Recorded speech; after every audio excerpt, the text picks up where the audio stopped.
অনেকে আছে ক্ষমা করতে চায় না, কঠিন হৃদয়, পাথরের মতো শক্ত হৃদয়, মাফ করতে চায় না কাউরে।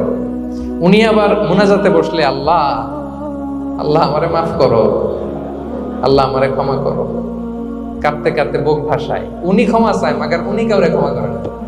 এরকম ডাকাত আছে না নাই? চিন্তা করছেন? উনি ক্ষমা চায় আল্লাহর কাছে, কিন্তু উনি ক্ষমা করে না। প্রিয় ভাইরা, ক্ষমা করুন। যে ক্ষমা করে সে ক্ষমা পায়। আচ্ছা, একটু চোখটা বন্ধ করে একটু চিন্তা করেন যে কি পরিমাণে ক্ষমা আল্লাহর পক্ষ থেকে আমার জন্য প্রয়োজন। চিন্তা করেছেন?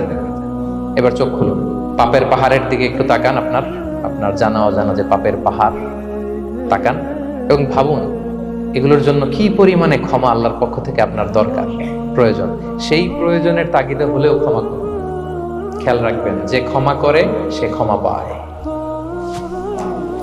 যে অন্যকে ক্ষমা করে না সে ক্ষমা পায় না। তাহলে আল্লাহর কাছে ক্ষমা চাওয়ার আগে আপনি আপনার পাশের লোকদেরকে ক্ষমা করবেন। পারা যাবে তো ইনশাআল্লাহ? ক্ষমা এটা সবাই করতে পারে না, এটা অনেক বড় মহৎ গুণ। যার হৃদয় বড় সে ক্ষমা করতে পারে।